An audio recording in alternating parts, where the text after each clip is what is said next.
Hello नमस्कार दोस्तों, स्वागत है आप सभी का एसएससी जीडी के इस प्रहार बैच में। आज हम लोग जनरल स्टडी यानी जीके जीएस के कुछ प्रीवियस ईयर सवालों को देखेंगे।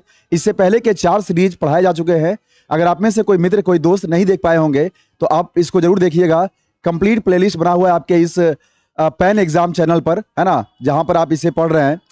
तो उस प्लेलिस्ट को जरूर देखिएगा। साथ ही साथ आपकी सुविधा के लिए हम लोगों ने ऐसी प्रयास किया है कि आपको मैथ्स, रीजनिंग और हिंदी की भी प्रिपरेशन यानी तैयारी बेहतर ढंग से हो सके, इसकी कंप्लीट प्लेलिस्ट बना दी गई है। आप वहां से उसको देख सकते हैं और अपनी तैयारी को बेहतर बना सकते हैं। और मेरा यानी हम लोगों का ये नारा है कि 2023 में एसएससी जीडी में एक वर्दी आपका होना चाहिए, यानी मिशन वर्दी के नाम से इसे हम लोग पढ़ा रहे हैं। ठीक है, तो आइए शुरू करते हैं आज के इस प्रहार बैच में जीडी के प्रीवियस ईयर में पूछे गए कुछ महत्वपूर्ण सवालों को, जो आपको आगामी एग्जाम में काफी हेल्प करने वाले हैं। तो चलिए बिना किसी देर के हम लोग शुरू करते हैं और देखते हैं क्या कुछ क्वेश्चन है। पहला सवाल है आपका, हीमोग्लोबिन की कमी के कारण निम्न में से कौन सा रोग होता है। देखिए, आप जानते होंगे हीमोग्लोबिन जो है, और हीमोग्लोबिन की कमी से क्या होता है। तो आप बताइए, हीमोग्लोबिन की कमी के कारण कौन सा रोग होता है। तो आप जानते हैं, देखिए ध्यान से, हीमोग्लोबिन की कमी के कारण कौन सा रोग होता है। मलेरिया, रेबीज, हैजा और एनीमिया। एनीमिया का मतलब होता है लौह अरक्तता, यानी खून की कमी हो जाना, है ना, खून की क्या होना, कमी हो जाना। ठीक है, तो आप जानते हैं हीमोग्लोबिन की कमी की वजह से क्या होता है, एनीमिया होता है इसमें। ठीक है ना। कुछ महत्वपूर्ण इंफॉर्मेशन सूचना है जो उसको ध्यान रखना है आपको। मलेरिया जो है ये परजीवी है, प्लाज्मोडियम, इसकी वजह से होता है। हैजा विब्रियो कॉलेरी जीवाणु है, इसकी कारण होता है। और रेबीज आप जानते हैं, रेबीज कुत्तों को काटने से होता है। बंदरों को काटने से भी रेबीज ही होता है। ठीक है ना, कुत्तों या बंदरों के काटने से क्या होता है, रेबीज होता है। ये ध्यान रखिए आप लोग। ठीक है, और रेबीज का टीका कई बार लगाते हैं आप लोग, है ना, जानते होंगे। चलिए, तो ये इसके बारे में कुछ महत्वपूर्ण सूचना था, ये बहुत इंपॉर्टेंट है, ध्यान रखिए आप लोग। मलेरिया जो है वो होता है प्लाज्मोडियम नामक परजीवी से, और हैजा होता है विब्रियो कॉलेरी जीवाणु से। ठीक है ना। गंदे पानी, गंदे जो आजकल पोल्यूटेड जो चीजें होती हैं उसका यूज करने, सेवन करने से हैजा फैल जाता है। ठीक है, चलिए इसका सही विकल्प हो गया ऑप्शन नंबर बी, एनीमिया। अगला सवाल है आपके स्क्रीन पर, ये one nation one tax, one nation one tax one market के लक्ष्य को प्राप्त करने के लिए भारत में इनमें से कौन सा पेश किया गया था।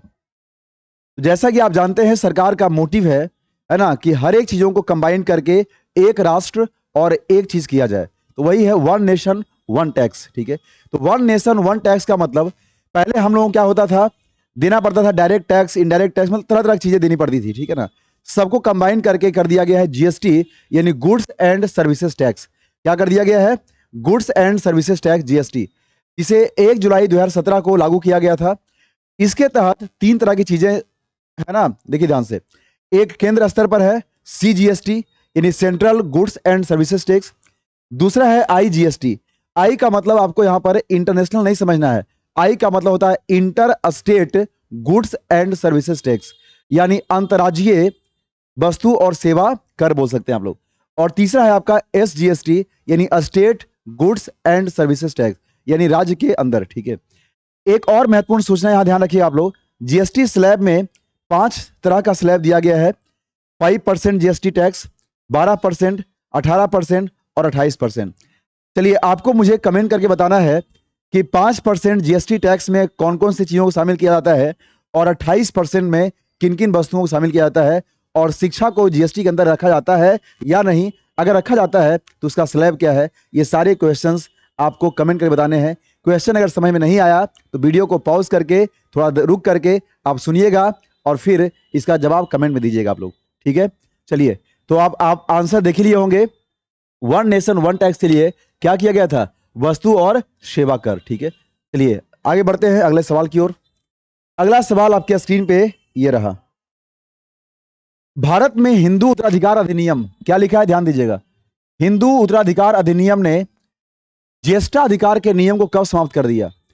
देखिए, हिंदू उत्तराधिकार अधिनियम में क्या होता था कि अगर कोई इंसान जिसकी मृत्यु हो गई है ना, तो वसीयत को आगे सौंप दिया जाता था। तो ये चीज जो है 1956 में समाप्त कर दिया गया। ठीक है, हालांकि बाद में फिर से 2005 में इसे री अमेंडमेंट यानी कि पुनर्संशोधन किया गया था इसमें कुछ चीजें। ठीक है, चलिए आगे बढ़ते हैं अगले सवाल की ओर। अगला सवाल आपके स्क्रीन पे ये है, निम्नलिखित में से कौन सा कथन गलत है? आपको जब भी ऐसा सवाल दिए तो वहां कथन को ध्यान से पढ़ना है, नहीं तो आप फंस सकते हैं। कौन सही है ये करना ज्यादा मुश्किल नहीं है, परंतु कौन सा गलत है इसको आंसर करना बहुत मुश्किल काम हो जाता है। तो कौन सा कथन गलत है ये आपको बताना है। अमाशय से भोजन छोटी आंत में प्रवेश करता है। अमाशय से भोजन छोटी आंत में प्रवेश करता है, बिल्कुल सही बात है भाई, है ना, ये स्टेटमेंट सही लिखा हुआ है। कार्बोहाइड्रेट, प्रोटीन और वसा का पूर्ण पाचन छोटी आंत में होती है, बिल्कुल सही लिखा है, ये भी सही है, ये भी सही है। लार में सलाइवरी लाइपेज नामक एक एंजाइम होता है जो स्टार्च को सरल शर्करा में यानी कि ग्लूकोज और माल्टोज में तोड़ता है, ठीक है ना। तो ध्यान दीजिएगा, इसको ध्यान से पढ़िएगा। लार ग्रंथि जो होता है ना, इसमें लाइपेज नहीं होता है बाबू, इसमें एमाइलेज होता है, जिसको एमाइलेसिस बोलते हैं आप लोग। तो एमाइलेज एक प्रकार का एंजाइम है, यानी आप उसे प्रोटीन भी कह सकते हैं, है ना, जो स्टार्च को तोड़ने में सहायक भूमिका निभाती है। और यह स्टार्च को तोड़ती है कहाँ? माल्टोज में, है ना, ध्यान रखिएगा आप लोग। तो यहाँ पर जो लाइपेज है यही गलत है, यानी आपका सही विकल्प जो हो जाएगा कौन सा हो जाएगा? आपका सही विकल्प हो जाएगा ऑप्शन नंबर सी। आगे भी पढ़ेंगे तो सही है वो। भोजन ग्रास नली यानी इसोफेगस के माध्यम से अमाशय में प्रवेश करता है, ये भी सही लिखा है। तो लार में पाई जाने वाली जो लाइपेज ग्रंथि नहीं है बल्कि एमाइलेज ग्रंथि है, जो लार में पाई जाती है और स्टार्च को तोड़ने में यानी इसको हाइड्रोलिसिस करने में मदद करती है। कुछ और महत्वपूर्ण बातें हम लोग देख लेते हैं। लाइपेज क्या है? तो लाइपेज एक एंजाइम है जो वसा को तोड़ता है। क्या करता है? वसा को तोड़ता है, और ये अग्नाशय द्वारा स्रावित होता है।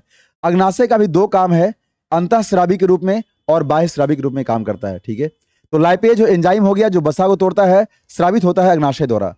एमाइलेज एक ऐसा एंजाइम है जो लार के द्वारा स्रावित होता है और स्टार्च को तोड़ने में हेल्प करता है। तो सही विकल्प हो गया ऑप्शन नंबर सी।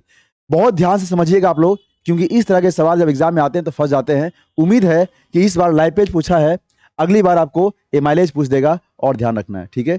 चलिए आगे बढ़ते हैं अगले सवाल की ओर। ये सारे इंफॉर्मेशन आपको ध्यान से समझते चलना है, ठीक है। अगला सवाल है, स्वाद संबंधी अभिग्राहक। स्वाद संबंधी अभिग्राहक मानव शरीर के किस अंग में होते हैं? तो बताइए, आप स्वाद कहां से चखते हैं? क्या ये भी कोई सवाल पूछने वाली बात है भाई? आंख से, नाक से, जीभ से या त्वचा से?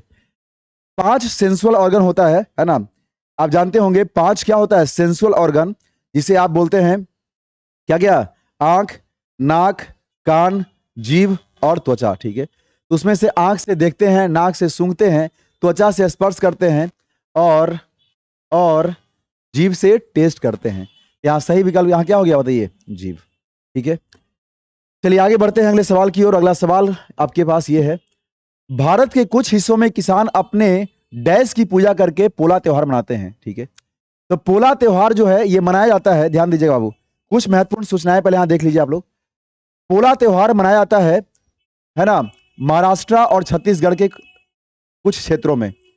महाराष्ट्र और छत्तीसगढ़ में मनाया जाता है पोला त्योहार, ठीक है ना, जिसे श्रावण मास में मनाया जाता है, लगभग जुलाई अगस्त के महीने में। इसे आप पिथौरी अमावस्या कहते हैं। क्या कहते हैं इसे? पिथौरी अमावस्या। और इस त्योहार में किसान अपने बैलों की पूजा करते हैं। किसकी पूजा करते हैं? बैलों की पूजा करते हैं। तो पोला जो त्योहार है ये महाराष्ट्र और छत्तीसगढ़ के क्षेत्रों में मनाया जाता है। किसान इसमें अपने बैलों की पूजा करते हैं। ये जुलाई अगस्त के महीने में, यानी हिंदी से देखें आप तो श्रावण महीने मनाया जाता है। और इसमें प्रयुक्त होने वाले जो महत्वपूर्ण व्यंजन हैं वो हैं कुनबी, पोली और करंजी। ये सब याद रखिएगा, कई बार सवाल आजकल एसएससी में ऐसा पूछने का प्रचलन हो गया है, ठीक है। तो इसका सही विकल्प आपका हो जाएगा, बताइए कौन सा? तो सही विकल्प करेंगे इसमें बैल, ठीक है। चलिए, उम्मीद है कि ये बात आपको क्लियर हो गया होगा। आगे बढ़ते हैं अगले सवाल की ओर। आपके स्क्रीन पे ये रहा, निम्नलिखित में से किसने स्वतंत्र अवध वंश की नींव रखी? है ना, अवध, है ना, आप जानते हैं। तो इसकी जो नींव किसने रखी है, बहुत ध्यान समझिएगा, कुछ महत्वपूर्ण सूचना यहाँ पर। देखिए, अवध जो है एक स्वायत्त प्रांत था, है ना, जिसकी नींव सादत खां बुरहान उल मुल्क द्वारा रखा गया था, ठीक है। सादत खां बुरहान उल मुल्क, जब इसकी स्थापना की गई, मतलब इसका नींव रखा गया 1722 ईस्वी में, तो उस समय पहली बार यानी फर्स्ट टाइम जो है राजधानी रखा गया कहाँ? अवध की, अयोध्या, जिसे बाद में चेंज करके कर दिया गया फैजाबाद। कहाँ कर दिया गया? फैजाबाद कर दिया गया। तो आपको इसका सही आंसर हो जाएगा सादत खां, ठीक है। और बाद में सादत खां को ही, ठीक है, मुगल शासक द्वारा वहां का गवर्नर नियुक्त कर दिया गया था। तो सही आपका आंसर हो जाएगा सादत खां, ठीक है। चलिए आगे बढ़ते हैं अगले सवाल की ओर। अगला सवाल आपके स्क्रीन पे ये है, थार के रेगिस्तान की सबसे लंबी नदी निम्न में से कौन है? आप जानते हैं भारत में रेगिस्तान के अगर बारे में बात करें तो राजस्थान में थार मरुस्थल है ना, थार रेगिस्तान। उस रेगिस्तान में एक नदी बहती है जो अरावली श्रेणी से निकलती है, भारत की सबसे पुरानी पर्वतमाला श्रेणी अरावली रेंजेज, जो अजमेर के पास से निकलती, ध्यान रखिएगा। तो अरावली है ना, अरावली के पास से निकलती है जो अजमेर के पास है, और वहां एक नदी निकलती है जिसका नाम है लूनी नदी, और लूनी को ही बोलते हैं खारा नदी बोलते हैं, ठीक है, खारा नदी। इसकी महत्वपूर्ण सहायक नदियों में आता है जोजरी, बांदी, सिकरी बांदी, गुहिया और लिलरी, ठीक है। ध्यान रखिए आप लोग क्या हम बोल रहे हैं। लूनी नदी जो है इसकी उद्गम होती है अरावली पर्वतमाला जो अजमेर के पास से होती है, और ये बहते हुए आती है, जो इसका मुहाना है कच्छ के रण में जाकर के खो जाती है, यानी इसका संगम नहीं हो पाता है कहीं, ये वहीं विलुप्त हो जाती है। इसकी प्रमुख सहायक नदियों में है जोजरी, बांदी, सिकरी बांदी, गुहिया और लिलरी, ठीक है ना, ये आपको ध्यान रखना है, ठीक है। तो रेगिस्तान में सबसे लंबी नदी कौन सी बहती है भाई? लूनी नदी, ठीक है। चलिए कुछ और जो ऑप्शन है इसको देख लेते हैं हम लोग। सिंधु नदी आप जानते हैं है ना, इसकी प्रमुख सहायक नदियों में से कौन कौन आती है, सबको याद रखना है, झेलम, चिनाब, रावी, ब्यास और सतलज। याद करने का ट्रिक आपका है, देखिए JCBRS, ठीक है, लेकिन यहां पर केवल R को पहले कर देना है और B को बाद में। हालांकि JCBRS याद रखते हैं, मैंने क्रम से याद करा दिया। सबसे ऊपर आप देखेंगे तो झेलम है, फिर चिनाब है, फिर रावी है, फिर ब्यास है, सतलज है, लेकिन आप याद ऐसे भी कर सकते हैं JCBRS, है ना। JCB कितने रुपए का है भाई? तो JCBRS झेलम, चिनाब, ब्यास, रावी और सतलज। तो वहां पे R को खाली पहले कर दीजिएगा तो पूरा क्रम से आपको याद हो जाएगा, ठीक है। यमुना की सहायक नदियों में चंबल है, बेतवा है, केन है, बनास नदी भी यमुना की सहायक नदी है, और सोन आप जानते हैं किसकी सहायक नदी है? गंगा की सहायक नदी है, ठीक है। तो ये सब कुछ महत्वपूर्ण सूचना जानकारी आप लोग याद रखिएगा, और इस क्वेश्चन का सही विकल्प हो गया ऑप्शन नंबर डी। उम्मीद है कि आपको हर सारी चीजें क्लियर होते आ रही है ना, ठीक है। चलिए आगे बढ़ते हैं अगले सवाल की ओर। बांस उत्पादकों को प्रदर्शित करने के लिए राष्ट्रीय बांस मिशन और गवर्नमेंट ई मार्केट प्लेस, है ना, GEM का मतलब हो गया गवर्नमेंट ई मार्केट प्लेस की एक पहल है। इसे हम बोलते हैं ग्रीन गोल्ड कलेक्शन। क्या इसको बोलते हैं हम लोग? ग्रीन गोल्ड कलेक्शन, ठीक है। यानी ग्रीन गोल्ड जो है, ग्रीन गोल्ड, ये भारत में जो आर्टिजन है, यानी कि बांस से बनने वाले जितने भी प्रोडक्ट्स हो सकते हैं, उसको बनाने के लिए सरकार द्वारा एक ऐसी पहल की गई है कि उन्हें एक ऐसा पोर्टल दिया जाए, एक ऐसा वेबसाइट प्रदान किया जाए जहां पे कारीगर उसको बनाए और वहां से आप सेल कर सकते हैं, ठीक है। तो इसी को बोलते हैं हम लोग ग्रीन गोल्ड, जिसे पुअर मैंस टिम्बर के नाम से जानते हैं। क्या जानते हैं हम लोग? पुअर मैंस टिम्बर के नाम से भी हम लोग जानते हैं इसको, ठीक है। क्या जानते हैं हम लोग? पुअर मैंस टिम्बर के नाम से हम लोग इसको जानते हैं, है ना, ये ध्यान रखना है आप लोग को, ठीक है। चलिए एक बात और यहां जान लीजिए आप लोग, 18 सितंबर को जो है, 18 सितंबर को हम लोग वर्ल्ड बैम्बू डे मनाते हैं। क्या मनाते हैं? वर्ल्ड बैम्बू डे, विश्व बांस दिवस, ठीक है ना। तो ये भी ध्यान रखिए आप लोग 18 सितंबर को। तो वही कह रहा है, बांस के उत्पादन को प्रदर्शित करने के लिए राष्ट्रीय बांस मिशन और GEM की एक पहल जो है उसे नाम दिया गया है ग्रीन गोल्ड कलेक्शन, जिसे पुअर मैंस टिम्बर के नाम से जानते हैं। इसका मेन ऑब्जेक्टिव, मेन उद्देश्य है कि देश के अंदर जितने भी कारीगर हैं जो बांस से संबंधित जितने भी प्रोडक्ट्स को बनाते हैं, उस सारे के सारे प्रोडक्ट्स को क्या करना है, एक वेबसाइट, एक पोर्टल पर उसको सेल कर सकते हैं और अपने आप को, है ना, बेहतर देख, मतलब उनकी जो योग्यता है, उनकी जो चीजें हैं, वो एक विश्व स्तरीय पहचान बना सके, ठीक है। चलिए आगे बढ़ते हैं अगले सवाल की ओर। अगला सवाल आपके स्क्रीन पे ये रहा, कुतुब मीनार के 5वें तल का निर्माण किसके शासनकाल में किया गया था? कुतुब मीनार, ये बहुत ही इंपॉर्टेंट सवाल है और अक्सर बच्चे यहां फंस जाते हैं। सवाल क्या है इसको बहुत ध्यान से पढ़ना है। सवाल कह रहा है कुतुब मीनार के 5वें तल का निर्माण। अगर केवल पूछता कि कुतुब मीनार का निर्माण का आरंभ किसने किया, देखिए ध्यान से, बहुत बारीकी समझना है, आरंभ किसने किया, तो आइए इसके पूरे इतिहास को समझने की कोशिश करते हैं हम लोग। कुतुब मीनार, जिसे आप विजय मीनार के नाम से जानते हैं, है ना, 1106 ईस्वी में गुलाम वंश के संस्थापक कुतुबुद्दीन ऐबक, जो दिल्ली सल्तनत पर अपनी राज क्या करते हैं, मतलब अपना साम्राज्य स्थापित करते हैं, ठीक है ना, और इन्होंने एक ऐसी विजय मीनार का निर्माण करवाना स्टार्ट करता है जिसे आप कुतुब मीनार के नाम से जानते हैं।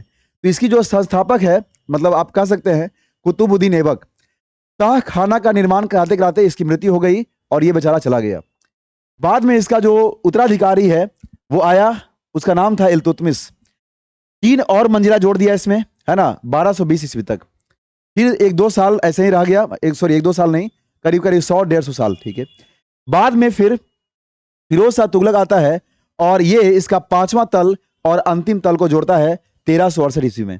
तो सवाल आपका जो कह रहा है कि कुतुब मीनार के 5वें तल का निर्माण किसने किया, ठीक है। यानी कि सवाल यहां पर 3 तरीके से बनाया जा सकता है, आपको ध्यान रखना है। क्या क्या तरीका से? इसका स्थापना किसने प्रारंभ किया? तो कुतुबुद्दीन ऐबक ने। 3 मंजिला और किसने जोड़ा? इल्तुतमिश ने। और 5वां मंजिला और अंतिम मंजिला किसने जोड़ा? ये जोड़ा है फिरोज शाह तुगलक ने 1368 ईस्वी में। बहुत ध्यान समझना है, ठीक है ना। तो यहां सही आपका आंसर हो जाएगा फिरोज शाह तुगलक, ठीक है। कुतुब मीनार को 1993 में यूनेस्को द्वारा, जो आप जानते हैं, विश्व धरोहर सूची में शामिल कर लिया गया 1993 में यूनेस्को द्वारा, ठीक है ना। ये आपको ध्यान रखना है। चलिए, तो ये इसके बारे में कुछ महत्वपूर्ण सूचनाएं थी, बहुत बारीकी से समझना है, एक एक चीज ध्यान रखना है। उम्मीद है कि सारी चीज अच्छे से क्लियर हो गया होगा। और देखिए बाबू, एक बात मैं हमेशा कहता हूं कि वर्दी मिशन तो आपका है ही, साथ ही साथ पैन एग्जाम आपको किस तरीके से इतने मतलब मेहनत करके चीजों को आपके लिए कंटेंट बना रहा है, ला रहा है, और सारे के सारे चीज फ्री ऑफ कॉस्ट है। लेकिन मेहनत कम नहीं है, मेहनत बहुत ज्यादा है। जो चीज आपको पेड कोर्स से मिलने चाहिए वो सारे के सारे पैन एग्जाम पर आपको फ्री में दिया रहे हैं। मेरा मिशन है कि आप सभी को एक एक जॉब प्रोवाइड करना है ना, ताकि आप 2023 में आत्मनिर्भर बन सकें, ठीक है। तो जरूर इस पैन एग्जाम को अधिक से अधिक लोगों तक जोड़िए, ये आपका काम है। और हमें पैन एग्जाम को भारत का सबसे बड़ा एग्जाम चैनल बनाने के लिए, ठीक है, आप लोग हमें सहयोग करिए। चलिए आगे बढ़ते हैं हम अगले सवाल की ओर। अगला सवाल आपके स्क्रीन पे ये है, संविधान की प्रस्तावना में, है ना, संविधान की प्रस्तावना, ध्यान रखिएगा, इनमें से कौन सा शब्द भारत को पूर्ण राजनीतिक स्वतंत्रता और सर्वोच्च शक्ति वाले देश के रूप में वर्णित करता है? देखिए बात समझ, ध्यान समझिए। यहां पर संविधान की प्रस्तावना में इनमें से कौन सा शब्द भारत को पूर्ण राजनीतिक स्वतंत्रता और सर्वोच्च शक्ति वाले देश के रूप में वर्णित करता है?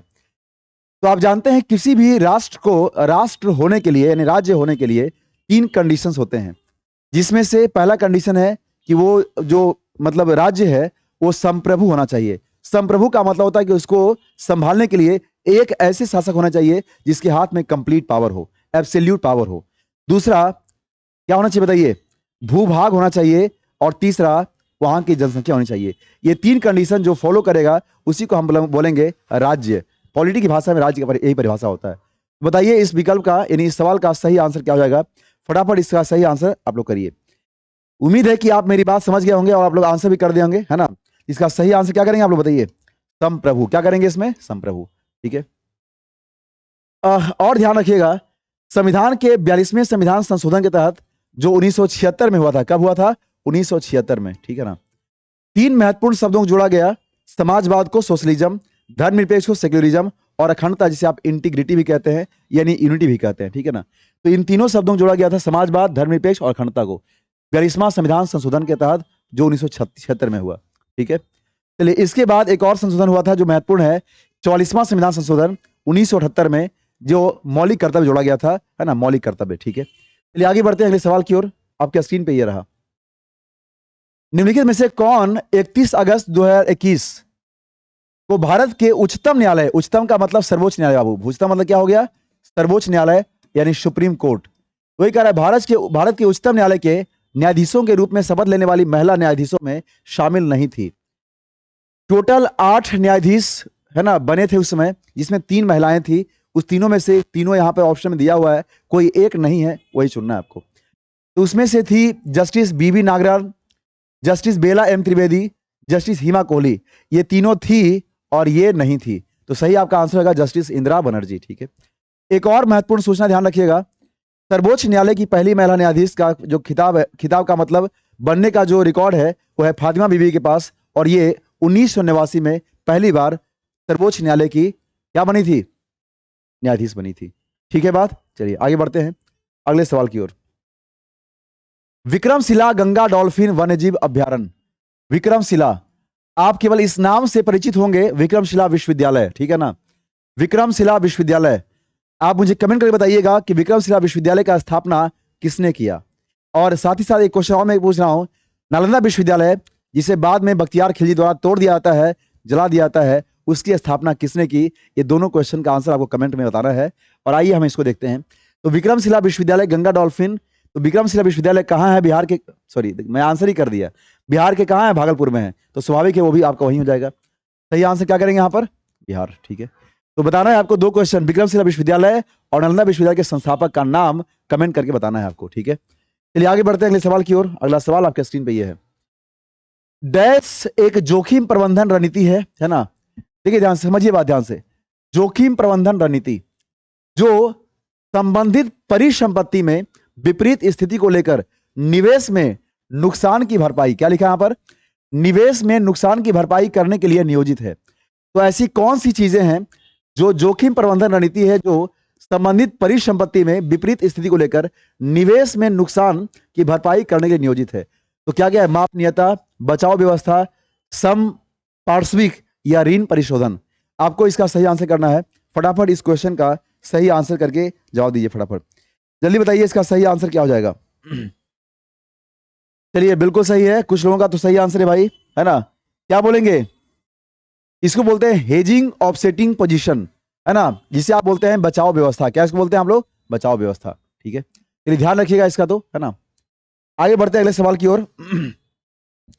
नवंबर 2020 में सब्जियों और फूलों के लिए Indo Dutch centre of excellence किस राज्य को में खोला गया था? नवंबर 2020 में सब्जियों और फूलों के लिए इंडो डच सेंटर, ठीक है, क्या लिखा है यहाँ पर? Indo Dutch centre of excellence किस राज्य में खोला गया? इसका सही आंसर करना है आपको। बताइए इस क्वेश्चन का सही आंसर क्या हो जाएगा। चलिए बिल्कुल सही है कुछ लोगों का, और ध्यान रखना ये सब, है ना, करंट क्वेश्चन है, केरला। ठीक है, चलिए आगे बढ़ते हैं अगले सवाल की ओर। यस बैंक के संस्थापक कौन है भाई? यस बैंक के संस्थापक, सबसे पहले आप ये जानिए कि यस बैंक क्या है, उसका फुल फॉर्म क्या होता है। तो यस का फुल फॉर्म होता है यूथ एंटरप्राइज, है ना, यूथ एंटरप्राइज स्कीम। ठीक है, यस का फुल फॉर्म होता है यूथ एंटरप्राइज स्कीम। इसका मुख्यालय जो है वो मुंबई में है। कहाँ है? मुंबई में। और इसका जो टैग लाइन है वो है एक्सपीरियंस अवर एक्सपर्टीज। इसका टैग लाइन क्या है बाबू? इसका टैग लाइन है एक्सपीरियंस अवर एक्सपर्टीज। ठीक है ना, ध्यान रखिएगा। इसके जो संस्थापक हैं, क्या है इसके संस्थापक? राणा कपूर थे और अशोक कपूर। ठीक है, ध्यान रखिएगा, राणा कपूर, अशोक कपूर, 2004 में स्थापना किया गया था इसका। अभी वर्तमान सीईओ जो हैं कौन है बताइए? प्रशांत कुमार, और अध्यक्ष हैं सुनील मेहता। ठीक है, इतने सारे इंफॉर्मेशन ध्यान रखिएगा। यस का full form youth enterprise scheme है। संस्थापक थे इसके राणा कपूर और अशोक कपूर। सीईओ प्रशांत कुमार हैं, अध्यक्ष है सुनील मेहता। इसका मुख्यालय है मुंबई में। टैग लाइन है एक्सपीरियंस अवर एक्सपर्टीज। ठीक है बात। चलिए, तो इसका सही आंसर कर लेंगे, संस्थापक पूछा है राणा कपूर, कर लेंगे। ठीक है, पूछता है इसके सीईओ कौन है? प्रशांत कुमार कहते हैं आप। ठीक है, आगे बढ़ते अगले सवाल की ओर। अगला सवाल यह है, the Commonwealth of cricket a lifelong love affair with most subtle and sophisticated game known to humankind. अक्सर देखिए आप लोग बच्चे इंग्लिश पढ़ने से डरते हैं। लीजिए जीके में सवाल भी जो है वो इंग्लिश में दिया गया है, तो डरना नहीं है इंग्लिश पढ़ने से, है ना। किताब का नाम दिया गया है, आपको इसका विकल्प का आंसर करना है।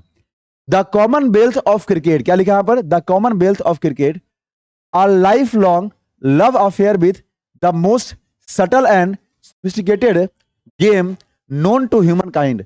इसे आप क्या लिखा है, किसने लिखा है ये बताना है। विनोद रॉय, विक्रम लिमये, डायने एडलजी और रामचंद्र गुहा। फटाफट इसका आंसर करिए। इस क्वेश्चन का सही आंसर क्या हो जाएगा बताइए। The Commonwealth of cricket a lifelong love affair with the most subtle and sophisticated game known to humankind. इसका सही आंसर क्या हो जाएगा बताइए फटाफट।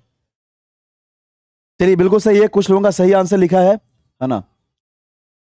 ये ठीक वही जैसा है जैसे आप लोग पढ़े होंगे इंडिया आफ्टर गांधी, है ना, उस तरह से किताब। तो ये लिखा गया है रामचंद्र गुहा द्वारा, बहुत अच्छे इतिहासकार हैं ये। ठीक है, चलिए आगे बढ़ते अगले सवाल की ओर।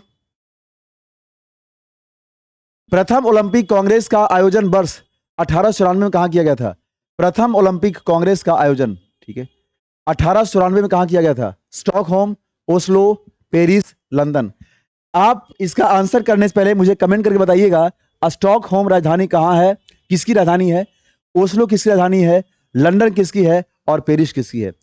मैं आपको हिंट करता हूं, स्कैंडिनेवियन कंट्री में 3 प्रमुख देश आते हैं, नॉर्वे, स्वीडन और फिनलैंड। ठीक है ना। चलिए मैंने हिंट कर दिया, आपको इसका बताना है कि किसका राजधानी कौन कौन सा है। अब इसका जवाब दीजिए आप लोग फटाफट। सवाल नंबर 18 का आप लोग जवाब दे सकते हैं, है ना। इसका सही आंसर कौन सा हो जाएगा? चलिए बिल्कुल सही है। कई बच्चे क्या कर रहे हैं, पेरिस कर रहे हैं, बिल्कुल सही, ठीक है। आपको जवाब देना है, इसका राजधानी किसकी राजधानी है, इसका जवाब देना आप लोग, ठीक है। आगे बढ़ते अगले सवाल की ओर। नवंबर 2020 में निम्नलिखित में से किसे विधानसभा का अध्यक्ष चुना गया? विधानसभा का अध्यक्ष, ये सब करेंट क्वेश्चन उस समय का था, आपको अभी के बारे में ध्यान रखना है। फिर भी चूंकि प्रीवियस ये सवाल है तो आप इसका आंसर कर सकते हैं, है ना, कौन सा इसका हो जाएगा। चलिए उस समय के ध्यान रखिएगा, ज्यादा कुछ करना नहीं है इसमें। विजय कुमार सिन्हा। आपको बताना है करंट में कि करंट में कौन है, ये आपको कमेंट करके बताना है, ठीक है। अगले सवाल की ओर बढ़ते हैं। अगला सवाल आपके स्क्रीन पे ये रहा। भारत के किस संविधान के किस अनुच्छेद में, सॉरी, भारत के संविधान का अनुच्छेद 76 किससे संबंधित है? अनुच्छेद 76 का संबंध किससे है, बताइए आप लोग। अनुच्छेद 76 का संबंध किससे है? आप जानते हैं 76 का जो संबंध है वो है एजी। क्या है? एजी। एजी को आप बोलते हैं अटॉर्नी जनरल। क्या बोलते हैं इसको? अटॉर्नी जनरल, जिसे आप भारत के महान्यायवादी बोलते हैं। क्या बोलते हैं आप लोग? महान्यायवादी, ठीक है। चलिए ध्यान रखना है आपको। तो ये जी हो गया अटॉर्नी जनरल, महान्यायवादी हो गया, ठीक है। इसी में अगर आप 89 जोड़ते हैं, क्या जोड़ते हैं इसमें? 89, तो बन जाएगा आपका अनुच्छेद 165। याद करने का तरीका है बाबू आप लोगों को, अनुच्छेद 165 बन जाएगा। इसमें आ जाएगा, खाली कुछ नहीं करना है, आप जोड़ दिए यहां पर एसएजी। अब एसएजी का मतलब मत समझ आइएगा कि स्टेट अटॉर्नी जनरल, ऐसा नहीं होता है। क्या होता है? होता है यहां पर स्टेट एडवोकेट जनरल। क्या होता है? State advocate general. इसे आप भारत का वकील कह सकते हैं। जैसे भारत महान्यायवादी क्या हो गया? भारत सरकार का वकील, और ये हो गया राज्य सरकार का वकील, ठीक है ना। स्टेट एडवोकेट जनरल, जिसको आप बोलते हैं महाधिवक्ता। क्या बोलते हैं इसको? महाधिवक्ता बोलते हैं। तो इसका जो संबंध है ये अनुच्छेद 165 में है, और इसका संबंध जो है 76 में है। ध्यान रखिए आप लोग, ठीक है ना। चुनाव आयोग का संबंध है अनुच्छेद 324। चलिए, सर्वोच्च न्यायालय का जो संबंध है, सर्वोच्च न्यायालय अनुच्छेद 124 से लेकर के 147 तक है। इसमें सर्वोच्च न्यायालय के बारे में सारी चर्चाएं की गई है, और भारत का जो महान्यायवादी है ये अनुच्छेद 76 में, ठीक है। अब आपको मुझे जवाब देना है, कमेंट करके बताइएगा आप लोग कि भारत में जितने भी हाई कोर्ट हैं, यानी उच्च न्यायालय हैं, उच्चतम नहीं बोल रहे हैं, उच्च न्यायालय है, उसका संबंध किस आर्टिकल से है, यानी उसका संबंध किस आर्टिकल में मेंशन किया गया है, ठीक है। यह मुझे बताइए कमेंट करके, ठीक है। तो चलिए, यही था आपका आज के इस जीडी प्रहार बैच का जीके जीएस के महत्वपूर्ण सवालों का विश्लेषण। उम्मीद है कि आपको ये वीडियो पसंद आई होगी। अगर वीडियो पसंद आई तो इसे लाइक भी करें, अधिक से अधिक लोगों तक शेयर करें, और पैन एग्जाम को भारत का सबसे बड़ा एग्जाम चैनल बनाने में हमारी मदद करें। और हम आपके मिशन में आपको कामयाबी करने के लिए जितना सपोर्ट हो सकता है हम लोग कर रहे हैं, और आगे भी करते रहेंगे। जो बच्चे चैनल पर नए होंगे सब्सक्राइब कर लीजिएगा, है ना, और अधिक से लोगों तक जोड़िए इसका। चलिए मिलते हैं अगले क्लास में। जय हिंद।